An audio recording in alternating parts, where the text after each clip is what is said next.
Welcome to the Church Safety Guys broadcast with hosts James McGarvey, Paul Buckner, and Mike Scully. Together, they make up the Church Safety Guys. Their mission? To inspire, influence, and impact church safety teams. Join us for the next hour as we talk about all things church safety and security. Don't forget to like our Facebook page, join one of our church safety and security communities online, and share this broadcast with your church.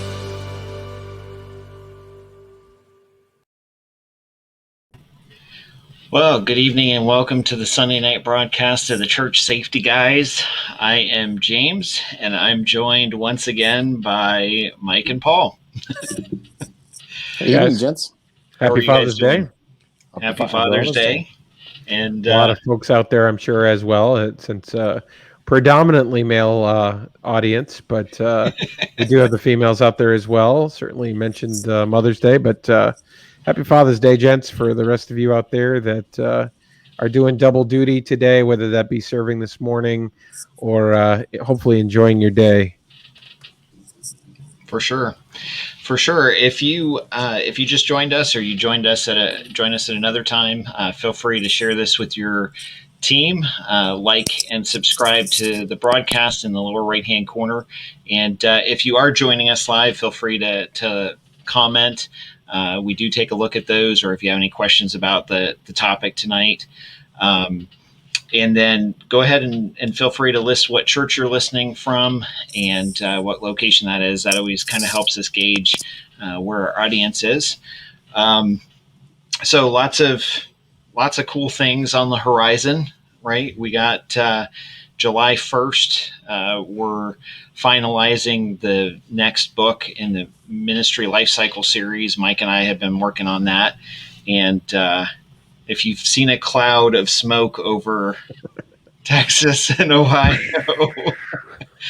it's because I'm just going to be honest. We were about ready to release it, and Mike's like, "Hey, what about this?" And I'm just going to say, I've learned over the last year that when Mike says that, it's a two-edged sword. Most of the time, though, the sword is swinging in the right direction, and it's a valid point. Mike, I believe that was a cutting remark. I think, yeah, exactly. Pretty sharp there. Oh. But we got dad jokes today. Yeah, we got dad jokes today. Well, Paul's going to be in his rarest form then with all the puns. It's a gift. But yeah, so we were ready to go with that, and then we kind of decided to do some rework and retooling and added a whole nother chapter to it. So when it releases and it comes out, it'll actually be the largest book yet that we've done. So that's awesome. That's pretty intense. But I'm just going to say, and we'll talk about it when it releases and we get closer to the July broadcast. But I will say that there was a lot of research that went into it, and we started covering a few topics like generational based serving, which is fascinating to me, but it's basically understanding and what motivates and drives your team from a generational perspective. And so you'll find that content in that book and further on as we go through the Ministry Life Cycle series. So for sure, fun stuff, and hopefully it'll be just as helpful as we've spent quite a bit of time in research going through stuff and doing that. So definitely keep an eye out for that. If you haven't downloaded it already, there's the Church Security app. You can go to churchsecurityapp.com and get the download, and it's in the Apple and Google stores. And definitely download that. We've had quite a few folks doing that, and there's a ton of resources on there. It's all free. If you register, there's more resources that are free. There's a place there for donation if you want to donate, but that's not required. And there's some great stuff in there. There's devotion segments of devotionals from the books. So if you need something on the fly to go over with your team on a Sunday morning, you can pull that up and open it up, and you've got a 5-minute devotional ready to go there. So it's pretty cool. So take a moment, download that if you haven't. And as always, you can visit our website at churchsafetyguys.com to connect to those resources. Or if you have something you'd like to chat with us about, feel free to reach out. And we're always here. We're pretty much mostly always here. Except I'm when not we're sure not, any right? of us are really here. Some holidays we realize that there's a need for us to step out every once in a while with that makes sense, and to let folks at home certainly celebrate those holidays with their families. That's super important. As much as we serve, it's important that we recharge as well. Oh, absolutely. And we will actually be doing that next week. We're actually going to have Yosef Badu on from his organization Emergency, and we'll be talking about awareness and increasing your awareness skills. And tentatively, that looks like it's gonna work out. And then the following week is actually 4th of July weekend, so we will be taking off that weekend, but we'll probably have something, a rebroadcast playing or something like that. So. But tonight we can jump into it. We want to talk about Vacation Bible School and VBS. And I know this is a topic that we haven't talked about actually ever on a broadcast. And what's interesting is we had a church reach out to us and say, what are some good ideas, good best practices to have a successful VBS from church security standpoint. And so, and it really just shows how much we really try. Like we depend on you guys listening to provide topics and content as much as we try and go through and provide what we think would be helpful. So we kind of went through and we came up with six encompassing points of reference for just mitigating sticky circumstances with VBS and having VBS run through smoothly. So we will cover those tonight. We're going to chat about that. I'm really disappointed because I was kind of hoping, since it was a VBS discussion, Paul would show up like in a clown outfit or something like that. with the with the red nose, etc. But my concern with something like that would be there would be no way that you could stop laughing. You wouldn't be able to look at me without laughing. So, well, I think I've got mixed fears about clowns in general, but it's kind of weird. We used to have, when we did VBS, we had a carnival at the end of each VBS, and we used to have a couple of folks that went around and dressed up as clowns, and it was always funny to me because they would always come up to you and they'd be like, "Well, hi, don't you recognize me?" And I'm like, I don't know who you are because you've got makeup on and you look like a clown. Who are you? And so then it was kind of creepy because it was like, that they would come around and they'd be like, "Hi, James," and I'm like, stranger danger. Yeah. For sure. So we'll jump into it before I start laughing again, and we'll go over those six things. So we'll actually share we have a breakdown of a photo and the steps. We'll share it in the group after the broadcast. So you guys, if you come in later, you want to review it with your team or something like that, then you're welcome to. So number one on the list is take a moment, sit down, and review start to finish the event with the director. So one of the things that I like to do is if I know who's in charge of it, I like to sit down with them ahead of time and really kind of run through the itinerary, go through the schedule from start to finish. And usually that takes about an hour, but then I'm not surprised by anything. I know, okay, this is what the intent is. This is what's happening. These are all the moving, working parts. And that kind of gives me the opportunity to make suggestions. And if you've, I think I I think I wrote about it in the case for church safety and security. But one of the reasons at our church, one of the reasons that we started a safety team to begin with was because of VBS, like directly connected to the amount of injuries that we had with VBS.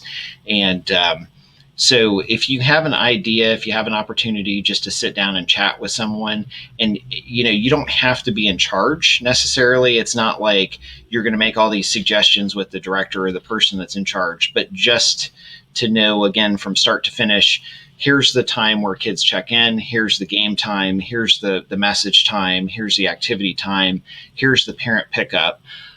Representing safety or security, a lot of times that information is helpful because parents will come up to you and say, hey, what time do I need to pick up my kid? Because they recognize that you're being security or your safety. But do you guys I'll throw it over to you guys. Did you want to add anything with that? I had a couple of quick thoughts. With how prepared Mike is, I guarantee you he has several as well. I was just thinking about threat assessments because your threat matrix changes when you're having a vacation Bible school. You're responsible for kids who don't know the layout of your church. They don't know friend or foe within that environment. You're going to have a lot of moving parts. So you've got to establish an area for parents to go. You've got to establish an environment for a flow of traffic so you don't cause problems. Can you get EMS in and out? My old church had a railroad track on one side and it had a creek on the other. And then we would have teachers that wanted to pull an audible and they wanted to take kids down to the creek, no visible line of sight. And so I would try to get a security team member down there with them. So you've got a lot of things. You've got the parents that are like, well, I've never been to your church before. Can I sit in on my kid's class? And you've got to decide what that looks like. And if you got three security volunteers in there, if you've got like a teacher and a couple of other volunteers in there and you're good with it, fine. If not, if you've got an area for the parents to be and they can enjoy things, and you've got to decide what that all looks like before you get started. And it can be all the way down to things you wouldn't necessarily think about, like there's going to be a water balloon fight. So female volunteers wear dark colored clothing. Because you might get hit with a water balloon to save your embarrassment in an awkward situation. And there's a lot of little moving parts like that I think really falls right into Mike's wheelhouse, because when you can kind of war game that out and do a tabletop, you can come up with a lot of things that maybe you wouldn't have thought of, all the way down to staging medical or, the heat index is going to be this hot. So if we're going to have outdoor activities, we need this level of supervision and this much hydration for anybody involved. Mike? Sure.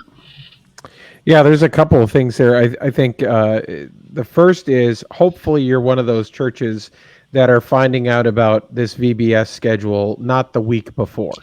Now, we know that happens. So we know that certainly happens. Hey, VBS is next week. We never decided to inform security team, but by the way, we're invading Normandy. You have 1 week. Go. Exactly. Well, I mean, I think it comes down, there's so often, and I've had this conversation with several churches as well as my own, that agencies sometimes have events and sit there, we're going to make it low key. We don't want to put a tax on our volunteers.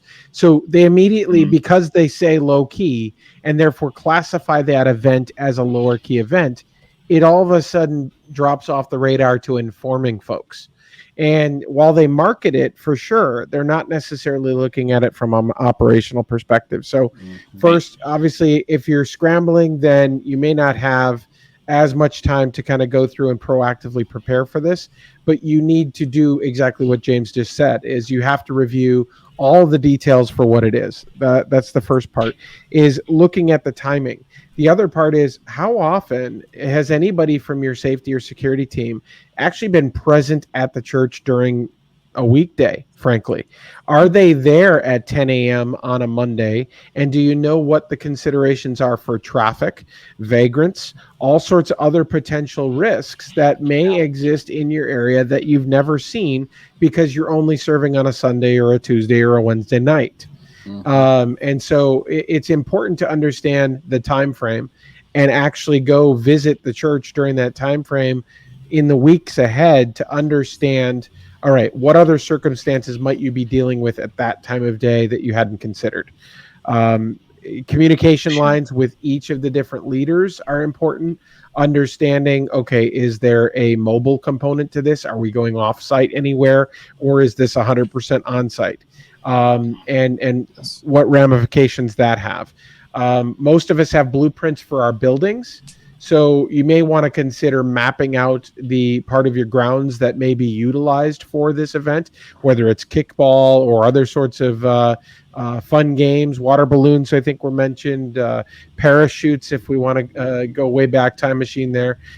Different sorts of things may be there. So you want to plan for that and understand, okay, what is my threat there? What is the risk there? What can I control, not control? What am I going to do to adjust with other volunteers, even if I have a small team myself? So I think there's a lot there. There is, and one of the things I forget about, and we'll jump on to number 2. But one of the things often I forget about is our VBS is actually the last week in July, but it's in the evening. It's from 7 to 9, and so or 6:30 to 8:30. And so with that, I always think of it as it's an evening thing. Having volunteers shouldn't be a problem. People come after work, we facilitate that, etc. But a lot of churches do it during the day, and a lot of churches do it at different times. So finding volunteers that are available during the day could be a challenge for sure. So. Right. I want to throw in 3 quick things, and then I've got a quick funny thing I got to take care of here and you guys can jump to the next question. So vagrants, very important. When I was at my church growing up as a kid down in Bella Vista, Arkansas, we had this big church of 650 people. Over 400 children attended this vacation Bible school, and it really grew the church. We had a gentleman show up who was a threat. At 13 years old, I guess God groomed me to always be a sheepdog. I got between this guy and children and women. I was one of the only guys on campus. Huge mistake, but I was 13. I'll be 43 in a few days. A few things have changed in the world, and not all of them for the better. And this guy was literally looking at the children like he was looking at a meal. And I paced him across the parking lot and out of the parking lot. There's more to the story, but dealing with people who are DLRs that show up, number 1. Number 2, be very willing to be the very polite bad guy. We had a guy a couple Sundays ago that just wanted to play with the kids and just wanted to be out there with the children. He really wasn't feeling comfortable during the service, and he was a guest, and he just wanted to play with the kids. And I said, I apologize. It's above my pay grade. I said, I've been background checked, or I couldn't be out here as part of security. I said, I got to bring you back up front. 3, having a photographic record and taking the time with the entry and exit process is worth its weight in gold. I don't know how to sugarcoat this. We had a lady that was prostituting herself out and used our church as a babysitter during a vacation Bible school many years ago, and it ended up involving law enforcement and Department of Family Services before it was over. We would never have known if she had come back and picked up the child or a person she had designated. There are really weird things that can happen around that, and what we've done is escalated for good. We want to do this, right? We want the children, and if we can get the children, a lot of times the children are changing. The parents want some of this. I've seen it totally change entire families because a kid came to church. I got goosebumps thinking about it. But what we're doing is we're opening that door wide open to whatever kids want to come in. And there are also other considerations from a security standpoint. I've seen churches that as soon as Vacation Bible School was over, they were literally looted from one end to the other by robbers. And so if you have things that you would rather a bunch of people not know that your church has, it might be time to drape something over them or slide them around into a closet. I know of a church that had, I think it was 3 large screen TVs that were stolen. And one of the only doors without a camera was the door they came in. And it was one of these parents, undoubtedly, had come in, and they were touring the church with people, inviting people in, which we want people to do within these boundaries. But there's things that we need to be thinking about. And I'm just kind of throwing those in pell-mell. Then I have a fun, for those playing the home game at home, I have no internet at my house. So this is cellular Wi-Fi. my phone has just informed me I need to put it on the charger. So I'm going to switch to Bluetooth, and I'm going to go off for just a second and come back on. So gents, take it away. I'll be right back. All right. So number 2, discuss the check-in and check-out process. One of the things that we came up with, consider high traffic or congested areas within the building that might make it challenging. If you have people checking their kids in or checking them out, that if you have them walking down this really thin, narrow hall, logistically, it's just going to be a challenge. So think about that. And then also consider adding additional safety measures to your process, to checking in, checking out. One of the things that we started a long time ago, and we've continued to do it because it works so well, was using invisible ink. And what we do is we actually, for those of you that remember Chuck E. Cheese, they did the same thing, right? They would stamp a kid's hand and send them out to play. And then when you took the kids, you had to use a black light and make sure that your number matched the child's number. So what we do is we actually take a black light or invisible ink pen, and we write a number on the child's hand, and then we write the same number on the slip that we give the parents. So when the parent comes to pick them up, it's got to match. And we even have a secured area so that when they go to leave, they can't, it's triple checked basically to make sure that the right child is leaving with the right parent. So go ahead. Yeah, that's big. I think the flow is important. To your point, James, the flow can be even checked if you can have the benefit of being able to have one way in, one way out, and a continuous flow. That would be the best case scenario. Then people doubling back on each other. It just creates a cluster from a standpoint of evacuation. If you had to get everybody out of there quickly, it can just be a not good situation for there. Second is many of us have that already for our kids ministries, but looking at it from the exit, having that redundancy. Yes, we have somebody from the kids team checking that or checking their numbers or tags or any number of systems that you may have implemented to kind of do your kids watch, if you will. But from a security standpoint, we have somebody there that is the safety and security focus of all of the kids ministry area, but then we will float somebody in at kind of dismissal, a secondary person at the exit whose sole purpose is that exit. So you still got the person on duty who's got control of the entire ministry area while there's still children present. But then you got somebody focused on that egress, on that exit point where kids are being picked up. If there's any sort of commotion, confusion, concern at that point, it's not taking the core person off their post while there's still children present. It's now taking the person at the exit who assumes control of that situation to kind of handle that. But doubling up, especially on the checkout, can be super important.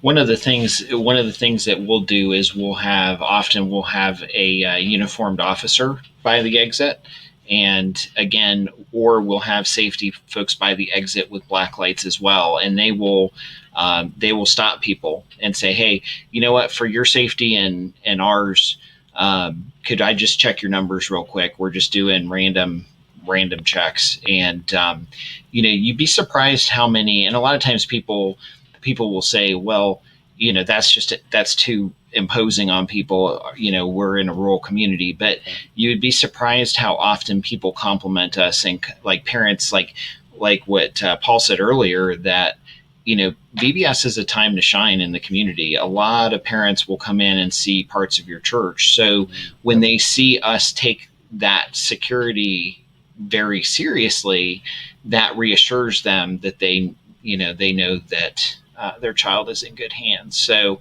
all right. So number 3, discuss games and any hands-on activities for medical and security purposes. That's we kind of touched on that. Paul kind of hit on that a little bit, but if you're doing a lot of outside events, maybe you need to stage somebody out there with a medical bag. that would be a faster response time than from the building. That kind of goes hand in hand. Ask the questions: what type of games are they playing? Because when kids play games, they are all in, right? They are hard. They play hard. And so from that standpoint, it's like, okay, I buy every year for VBS, I think I buy a case or two of ice packs just to have on hand, and I will take some out to the game field. And you can certainly create an environment that's not like the kids don't have to come running. When we first started implementing, I'll just tell this quick story. When we first started implementing first aid, every leader, like we'd have a team set up outside. Every leader would come running over screaming, first aid, I need a Band-Aid. And what we quickly realized was that the drama of that was making the kids want that attention, if that makes sense. And so now we're extremely, low profile. Like I'll walk up and I'll be like, yeah, you're fine. Walk it off, bud. Pat, throw you back in the game. But keep in mind from the game standpoint, the type of game that you play, if it's indoor or outdoor, if it's indoor, you're probably not going to be playing kickball. Maybe you would when the pastor's not around. I don't know. But from that standpoint, review that and kind of think through for sake of responding and what you would best need for medical supplies or security. There's two things that makes me think of before we jump forward. I wanted to go back and because I'm having an Amish weekend and we have electricity but no internet here at the house. There's limitations to how I can respond in the private messages and stuff. So the only thing I'm glad is I don't have to crank the side of my phone to make it work. So two things, going back to checking kids in and out. If one of the things that we ran into and have run into at times, and then I want to go forward to talking about games and stuff, is if you have a strong friendly presence up front, you can obviously get ahead of problems. But having a clear line of contact where here's the slip of paper, Mr. Scully, love having you here this weekend. Here's the slip of paper. Here's the emergency contact for the church. We have somebody that mans this phone at all times, and you can call or text this number. Blah blah blah. Secondly, the last kid will be picked up by 8:15, whatever, because we ran into situations where people had this expectation that tonight's a date night and we're going to go an hour away to dinner and wait 45 minutes in line for. I mean, like people will try to take advantage of that. And then another thing is, and I mean, this seems like little things until you run into the middle of it, but having that clear emergency contact where this person's is going to be in touch. We had a kid collapse with like some type of almost like a heart arrhythmia and had a severe heart condition. And he was about 15 and we had to rush him to the hospital, and his parents had left the state of Missouri and gone to Oklahoma. Now, and you're like, you didn't tell us your kid had a heart condition. You left the state.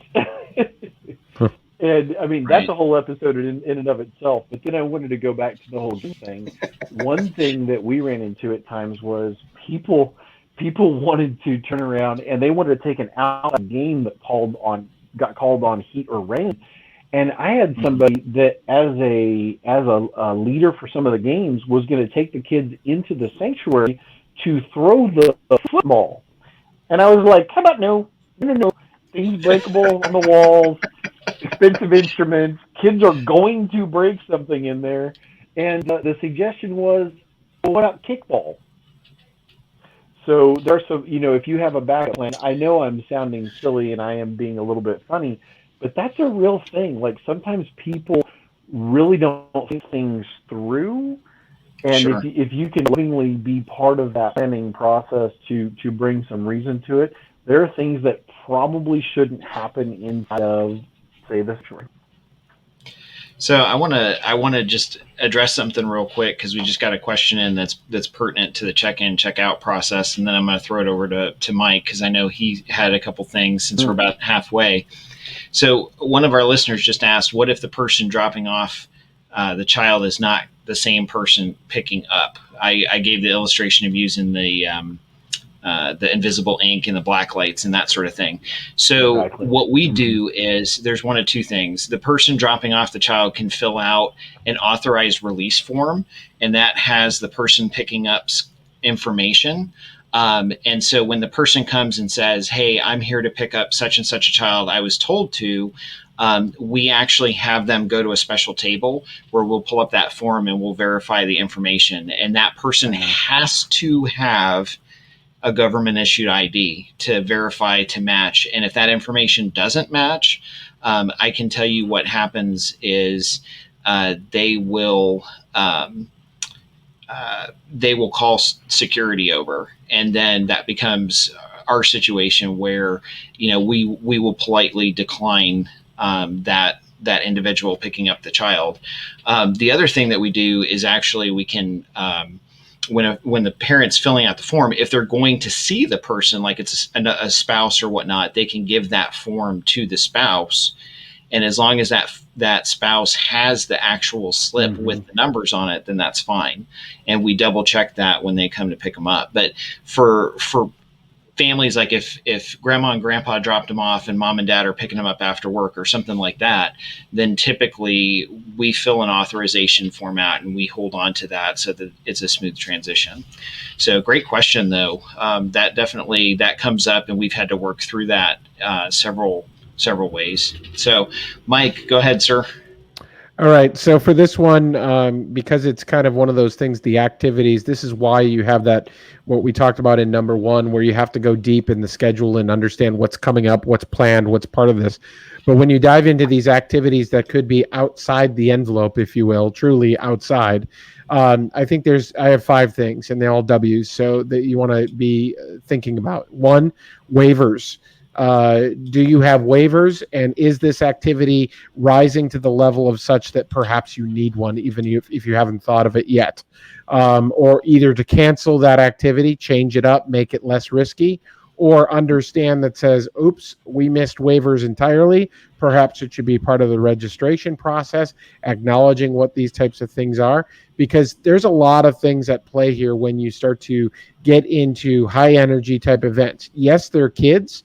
Yes, they heal quicker than we do, but at the same point, there's some things that certain kids, and they may not disclose, that can put them at much more severe risk, that sort of activity could put them over the edge. So again, Sure. Waivers are important for the church. Certainly, we talk about a lot about insurance. 2, water is anytime you're outdoors, anytime you're creating additional activity, make sure you have accessible water for anybody. That's not just great for obviously a medical purpose, for immediately cleaning a skinned wound if you had to, or if you're waiting for the med bag to come over, or whether it's just to calm somebody down, or as we've talked about on this show before, is putting a water in the hand of somebody who perhaps is a little bit more argumentative, just to occupy them. So number 2 is water. Number 3, Amen. Weather. You have to be prepared for that weather situation and understand if and when you get some sort of freak weather event during the activity, what is your immediate action? Where are you going? And is that environment that you're returning to secure? We've had that happen to us before. We've had a tornado warning in the middle of VBS.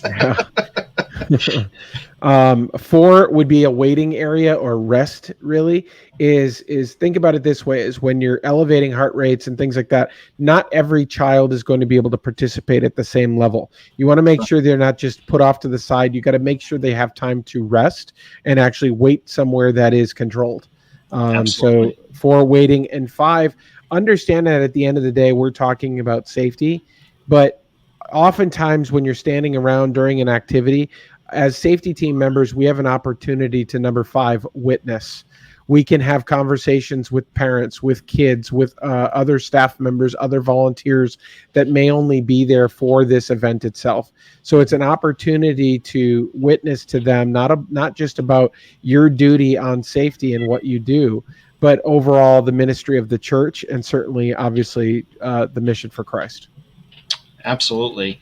So with that, we're going to go ahead and take a quick break. We'll do a sponsor break, and then we'll be right back, and we'll go through the last 3. So stay with us. Don't go anywhere. We'll be right back. With over 50 years of experience with religious and nonprofit organizations, Thomas Alexander Insurance and Associates understands that your congregation is different from a traditional business. We're here to fulfill your needs, coming to you while creating a personal plan for your budget and size. From your local community to around the globe, we are advocates for you. Thomas Alexander Insurance and Associates, your partner in service. The worst has happened. Evil has invaded the sanctuary. Lives were ended, and the life of every surviving member of your church has changed forever. There will be funerals to attend. The grieving and the counseling will go on for years to come. You may even lose church members, especially if your pastor was killed during the attack. But what if I told you that all of this could have been prevented with the proper training?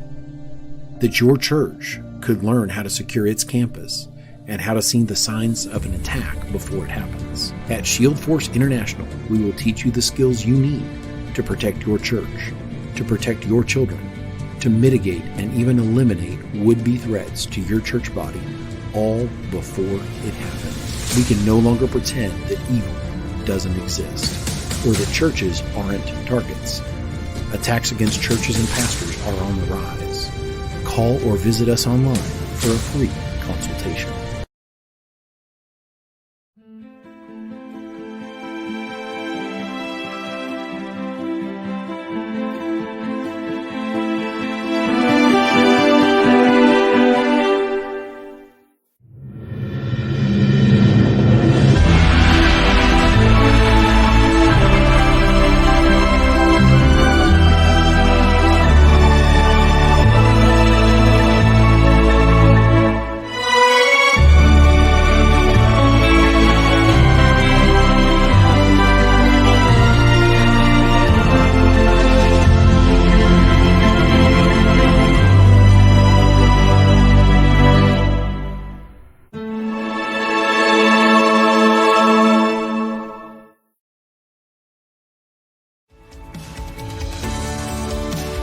Church Safety Guys is a nonprofit organization dedicated to help inspire, influence, and impact church safety and security teams.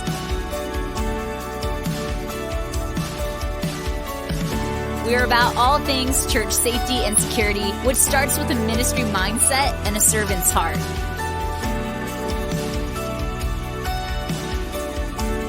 We're protectors, guardians, ambassadors, and shepherds. We help church and place of worship safety and security teams all over the United States through our broadcasts, online communities, conferences, trainings, resources, and products.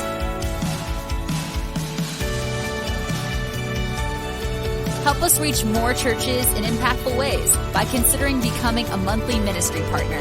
$2, $5, $20 a month will help us continue to provide these resources.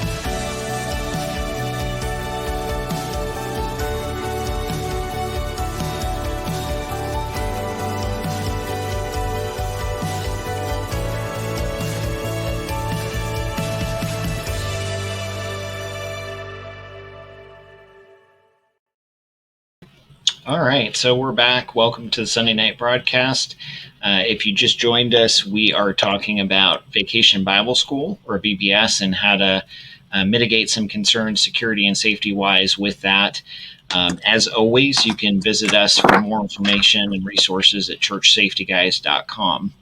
So number 4, and this is always a fun one. So you can address hate mail to Paul Buckner at, no, I'm joking.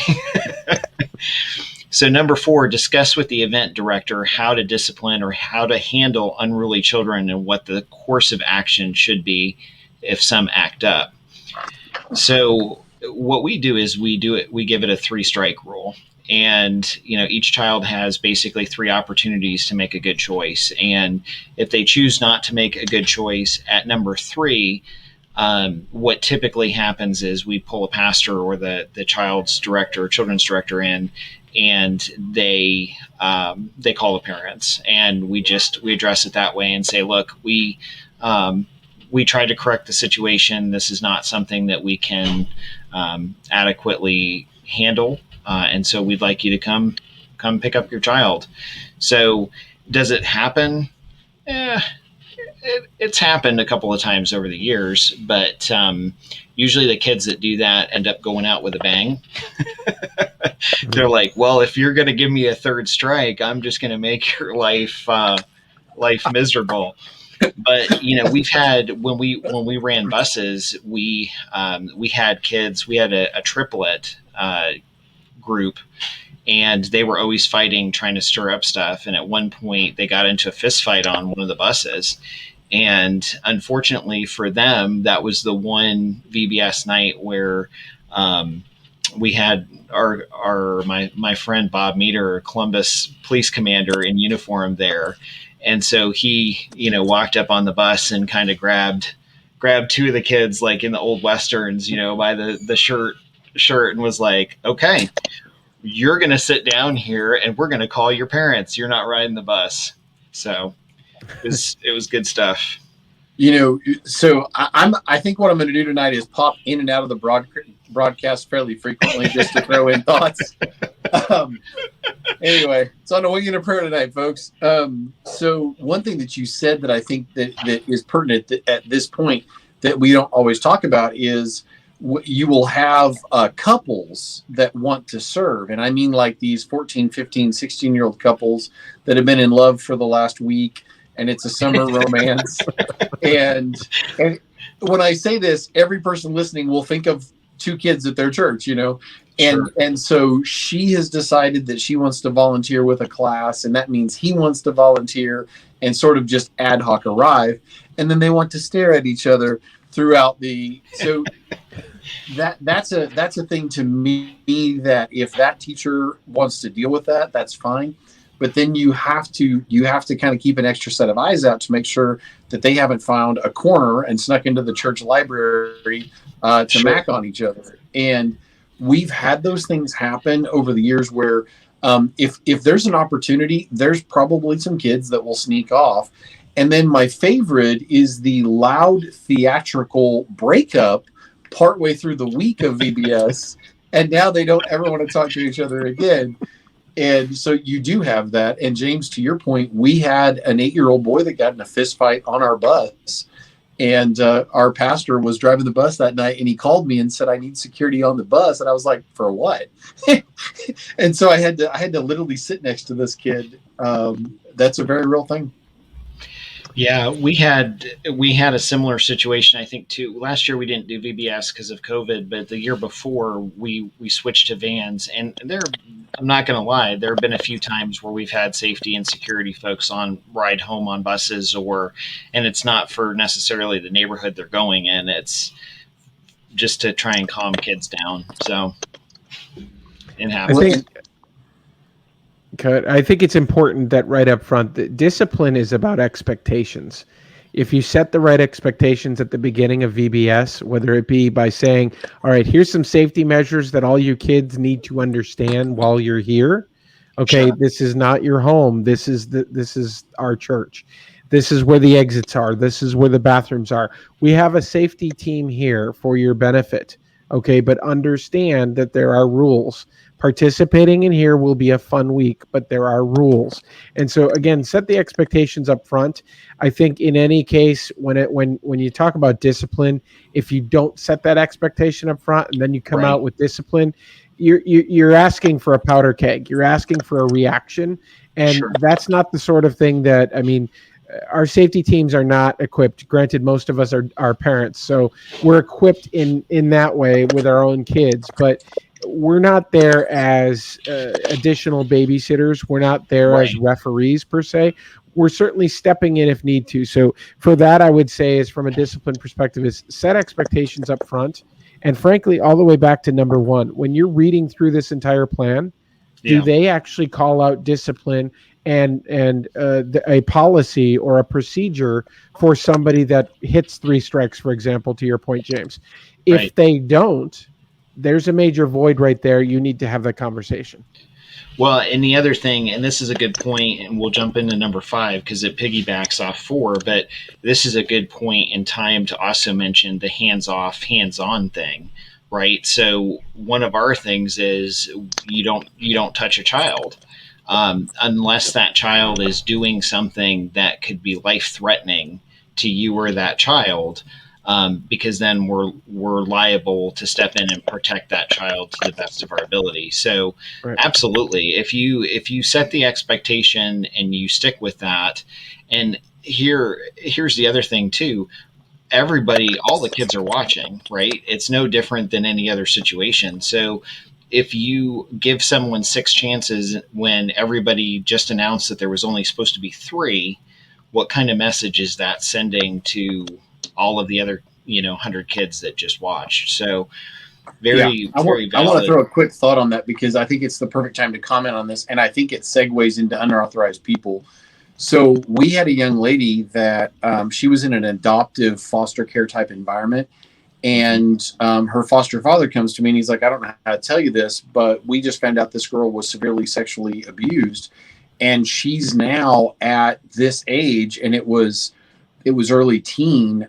She's now trying to abuse young boys, and she had been brought into an environment where she was wanting to volunteer, and the thought was that she could volunteer, and he's like, she cannot be. Now this wasn't VBS, but I'm building on this.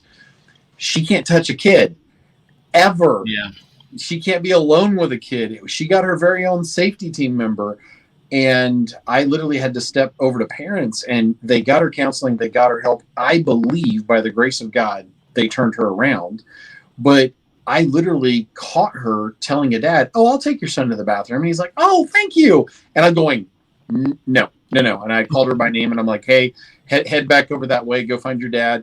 And then I turned to him and I said, "Listen, there's something you need to know." And I quietly unpacked that for him. And he's looking at me like, "Are you kidding me?" And that's a thing that we don't often see coming. So that's that. Nobody's going to the bathroom with kids by themselves. Like, you're being very careful with things. And you have a huge number of little children. And the only other thing I'll add to that is, and this is the terrible truth, understand that there's a very high likelihood that you'll have to involve family services if you have a week-long vacation Bible school, because you'll detect an abuse situation. You're not looking for it, but a kid has been abused. A kid has been neglected. We had a child arrive still in diapers, really too old to be in diapers, and the diapers were dirty every time they arrived. And one of the ladies made a mark on the diaper that the child left in, and guess what diaper the kid came back in the next day? And that's a very terrible, ugly truth, guys, that we don't like to talk about. But that kid was able to get help. So on that unpleasant note, Mike or James, you want to take us into the next one? Well, yeah, number 5, discuss handling unauthorized people in various areas of activities and parents or people that want to hang out. Consider how to handle individuals that attempt to pick up a child from the wrong location or early. And I'm not saying I don't want to paint a predator type situation where every parent is intentionally trying to get their kid in correctly or pick up somebody else's kid or something like that, because I will tell you that by far we've had more parents show up like out at the game field and say, "Oh, it's 7:29. I'm going to pick up my kid here." And that's not the way it works. And so we've had to stop them and say, look, we bring all the kids back inside so we can account for them and make sure. And we just ask that you come over to the church building and pick up people there. So a lot of times those conversations, and don't be afraid to have that conversation, to just explain politely and graciously that, hey, here's how we do it. And we just ask for uniformity and for our safety that you follow these practices. There was a discussion post in the group a few weeks ago or a week or so ago about letting parents watch or letting parents be involved. And I'm just going to tell you that we have a section of our building that if a child really needs their parent and a parent needs to stay for a medical reason, they can hang out in that section. And that section is our balcony. For the safety of the children that are there and for the safety of everyone else involved, we do not allow parents that have not been background checked to hang out with the kids. Now, that being said, if you're a smaller community and you know people, the reality is you don't know what you don't know, right? So you don't know if somebody is intending to do something or not. But I can honestly tell you, unless we just don't make exceptions. I would say, consider, okay, maybe if the person was in law enforcement or had a badge or an ID or something like that. But, again, grooming, trying to hang out with kids, that's a real thing. If somebody wants to help and they go to church or go to the church and they just haven't gone through the proper channels of being background checked and trained, then we'll say, you know what, it's great that you want to help with this ministry, but we have this appropriate response. Now, we will pull that person out and we'll background check them, during the week and add them back in if they're so inclined. But, my rule of thumb at our location in our church is if I see somebody wandering around and they don't have a worker's lanyard or shirt, or it's just a parent or something like that, that's kind of a DLR to me. Yep. So I think it's important to have, it's important you don't use the same shirts every year. I know some folks do that, and all of a sudden it's like, okay, well, you know what? There's a security component to what they wear. So if you're going to have the same shirts, at least produce different lanyards or different IDs of sorts that are going to be hanging around their neck for those that are around it. Because you could start with communication to parents and kind of establish the fact that, hey, we're not going to let you pick up your kid from the field. This is where the pickup is. This is the policy. So again, set expectations here as well. Right. You may get those people that want to hover, or they don't want to, they're too far away, so they're not going to go home. Therefore, they're going to hang out in the parking lot anyway. So you got to be aware of that and understand, is there a risk there, or are they just hovering? And then finally is that VBS, again, we've talked about it a little bit, is that this opportunity that you're going to reach an audience that may not be exclusively those that attend on Sunday. So you're going to have kids there that you've never seen, that those, excuse me, that those volunteers have never seen. Right. And you're also going to have family dynamics and situations that the safety team has never been part of either. Because you haven't seen those parents, you haven't understood what's at play. Is there a divorce situation? What other domestic things are happening? So there is opportunity for those things to bubble over in a way that may be even at a heightened level from your average Sunday. Also, keep in mind, if you're promoting heavily throughout the community and you are bringing in a lot of additional folks for VBS, is that you're painting a target on your event. So it is one of those things that in to some degree, you probably have a higher risk profile for VBS around your kids than you do for your kids' church on a Sunday morning. So understand that and prepare for it. Well, and real quick, I just want to mention this because I know we're running out of time, but I want to mention this and then we'll jump to number 6, which we've already kind of talked about. But we had a situation quite a few years ago where a grandparent came in, checked their kid out, and everything lined up good. It was great. He was the right grandparent, etc. And as he was walking out to the car, one of the police officers that attended our church at the time, thought that he walked by him and he thought that he smelled like alcohol. And so he was like, okay, so he kind of follows him out to the car.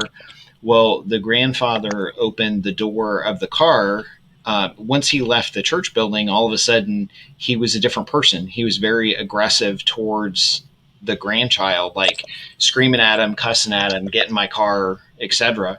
He opened the door to kind of push the grandchild in the car, and an empty vodka bottle fell out along with some beer cans. And so at that point, the officer said, okay, you know what?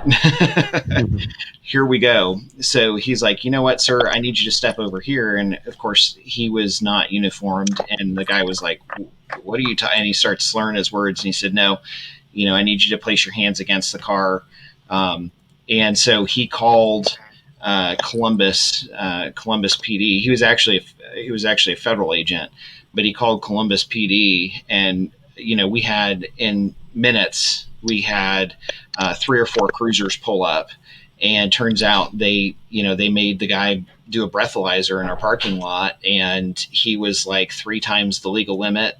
and and they took him off. And so then from a safety team perspective, our role at that point was, along with the officers stayed and they said, okay, somebody else needs to come pick up this child because grandpa can't take him home. So the reason I say that is because I just want to emphasize, be fluid and understand that a lot of things that happen, like what Mike just said about, seeing more than an average Sunday, that's very, very likely. I mean, you're very likely to see how people act more outside of church, dropping their kid off 2 or 3 times during the week. And just be fluid. A lot of times we have to step in and kind of do things in a gracious way that we wouldn't normally have to do. And that kind of rolls into. I want to make a really quick comment on 6. I think we're going to go over a little bit tonight, and I think it's okay because this is a valuable thing. As Mike says, we unpack this. I literally jotted down right before you started talking, James. I literally jotted down intoxicated parent picking up child, and then you handled it beautifully. Number 2, and just be prepared for the fact that could happen. Number 2. Be prepared to release a child early in an emergency. My wife just fell. I think her leg's broken. We're going to pull up to the edge of your property. I'll be there, and you have a security team member and some designee from check-in, check-out, and you go, yep, good, sign here, go. That has happened. I don't think I can think. Yeah, I don't think I can think of a VBS that hasn't happened. Yeah. And then 3, I've got a thought once we get into number 6. So James. Sure. So number 6, have fun. Don't lose your testimony. And I have to say, I chuckled just a tiny bit when I put this in here. VBS brings a lot of guests and can be a major fun event for the community. One of the things we did for years and years and years was we wound up doing a carnival at the end of, our VBS. And so that was a great outreach. And we would have typically 2,000 to 3,000 people from the community show up, and we'd have carnival rides, bounce houses, food, you name it, and it was a great ministry opportunity. But again, just remember that from a safety and security team aspect, people love you for adding that additional security until they don't, right?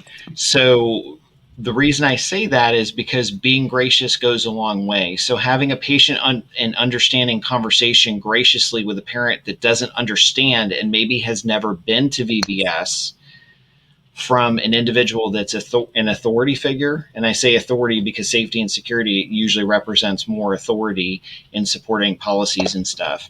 But being gracious often, that can make the difference for someone coming back or not. And, with that thought, I'll throw it over to Mike and Paul. You're on stage that entire week. And so not just for the kids that are there, but the kids are seeing things and doing different activities that are part of your Sunday morning. Okay, granted, the Sunday morning is the inspiration, but understand that those kids are going to share tons of stories back home immediately each and every day of what went on that day. And honestly, those kids' stories could be witnessing to their parents. And they may have just dropped off their kid as an activity. It may have just been a babysitter for the day. It may have literally any number of reasons. But those kids are an opportunity to reach those parents that we might otherwise not have had. So that's important, but also understand that you're out in the public pretty much. Especially when you're outside your envelope, you're outside your building. We could be subject to the same types of tactics that others are, PD is, cell phone videos and all sorts of other things, and people trying to cause a scene just because they want to put you on the news because they don't like that you're running a VBS in our community and you're going to reach kids for Christ. And I'm just going to be angry, so I want to cause a scene. So understand that can happen as well. For sure. Go ahead. So as a follow to that, this has been a really great discussion. And it's fun kind of sometimes just to bring in the home team and have a conversation. I love our guests, but when we get to do this, it's kind of fun just to riff off each other and to talk. And for those of you at home, I didn't say rip off, R-I-F-F, riff off each other. But in all seriousness, being willing to pray at the drop of a hat, James, you were talking about this.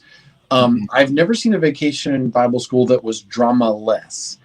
I've seen teachers that decide at the end of the week that they're no longer friends, just straight up. One of the worst things about Jesus is his people, and we are all his people. And there's a reason we're called sheep, because they stink and they're stupid. I've watched sheep run and jump in a hole on a video recently after getting pulled out of that hole. There's a reason that Jesus calls us sheep. So we should be there, James, you said it, as the security element with the kind word. And I would give you 10-to-1 odds that the people we're going to spend the most time ministering to are going to be people, staff and volunteers at our church. And I've never seen a VBS that went off without any drama. I've literally seen people that go, I will not do Vacation Bible School again next year if she is in charge. And that's terrible. But you know what's awesome? We have a chance to be a smile and be, hey, Carol, how's it going? Can I help you carry that stuff in tonight? Oh, you've got a flat. Let me take care of that for you. And then to pray with that person at any opportunity that we have. And that domestic spillover that you guys were talking about just a minute ago, I think, Mike, you were talking about that. We're going to see more of that before the week is over. So there's a ministry opportunity. If we have an eye, we see that one of the volunteers gets dropped off by his or her husband. And as they get dropped off, however that works, whichever person's getting dropped off, we notice that they're upset. It looks like there's been a problem. Maybe we can show some love there, because helping to smooth things along. And I literally have had teachers turn to me and say, I need you to take this kid before I murder them. Like, this child is Beelzebub. And we make arrangements. We had a child that got promoted to be in his big brother's class because he would do anything for big brother, but he was the spawn of Satan in his age group's class. And his teacher was like, I'm going to murder him. And we were able to take stress off of it by proposing another idea that wasn't violent. And hey, let me take over here. Let me get a volunteer. Let me see what we can do. Back to you guys. I'm just going to say two quick things, and then we can close and wrap it up. The first thing is, and it didn't make the list, but every night afterwards, I like to sit down and talk with the various leadership heads and decide what went well and what didn't. And what we need to change for the rest of the evenings and that sort of thing. So I think it's always good afterwards to kind of sit down and just be honest and say what went well, what didn't go well. And then the final thing that I'll say is, and Paul just kind of alluded to that, is spend time praying. We try and get together and we pray before, when everybody gets there. I will try and call a quick meeting. When we're done, when the last kid's picked up, I'll call another quick meeting with my team and just ask them, how'd it go? Do you have any suggestions? Do you have any thoughts? Let's pray real quick. And then we break. And then I go to another meeting to talk about how stuff went and that sort of thing.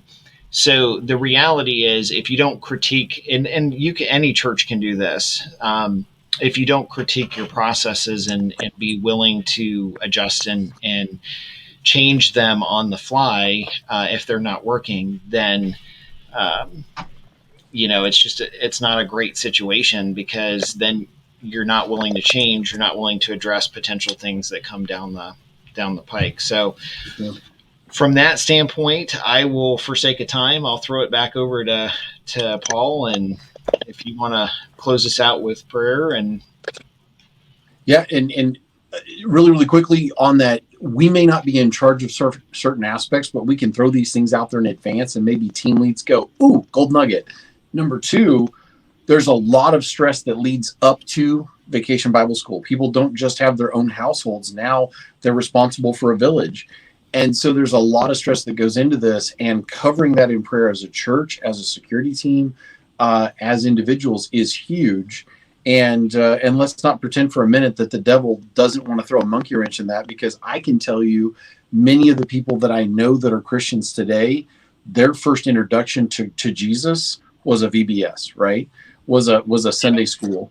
So, Mike, any quick thoughts before I wrap it up? No, I think it's great. It's VBS is one of those things, and we realize that some communities, some states perhaps have already had VBS for this year. But again, now is the time to start thinking about next year. If it's already passed, churches are already talking about Christmas a year in advance. So you should be talking about VBS a year in advance.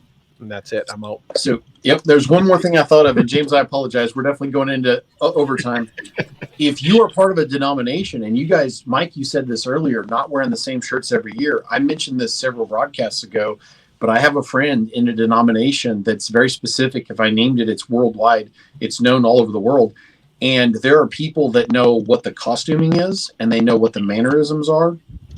There is a person who is going into this denomination in the continental United States, and they're molesting people's kids between services because they have an early service and they have a later in the morning service. And this person's saying, "Oh, I'm so-and-so. I'm your new. I need to visit with you for a moment."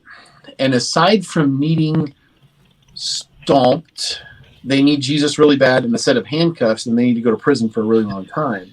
But I'm saying that to really quickly go over a really delicate topic.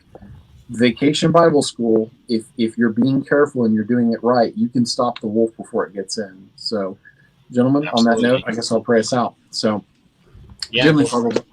Lord God, I thank you for tonight. I thank you for the opportunity. I enjoy visiting with my friends. I enjoy what you have given us, Lord God, this mission, and a new book is coming, and the app and all the things, Lord God, that you're doing.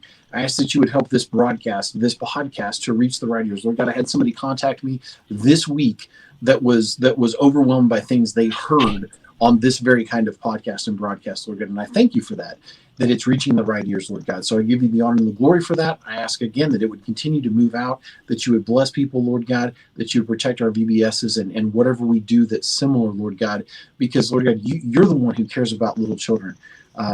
Everything in Scripture points to that so beautifully, Lord God. And I thank you for the fact that moments like these can change the lives of children and set them on a path towards you, towards your Son for eternity.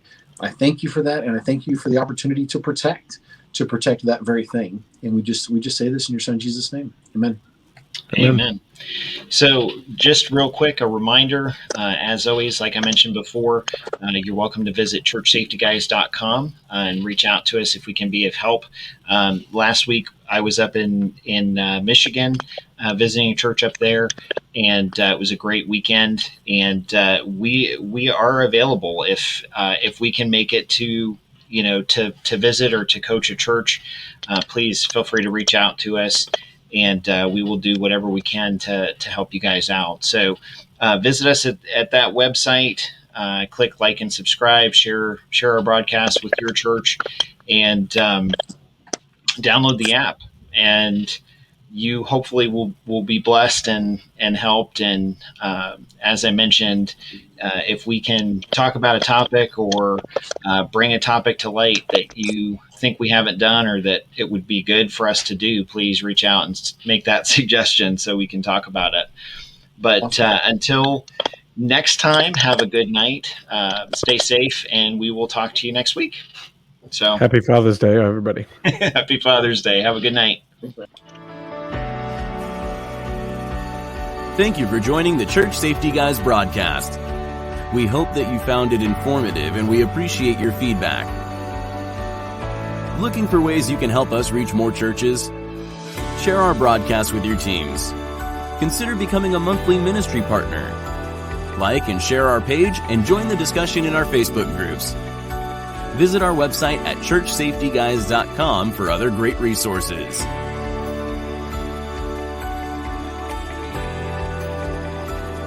Remember to keep a servant's heart, a mindset of ministry, and semper disciplina. Always be training. Have a blessed week.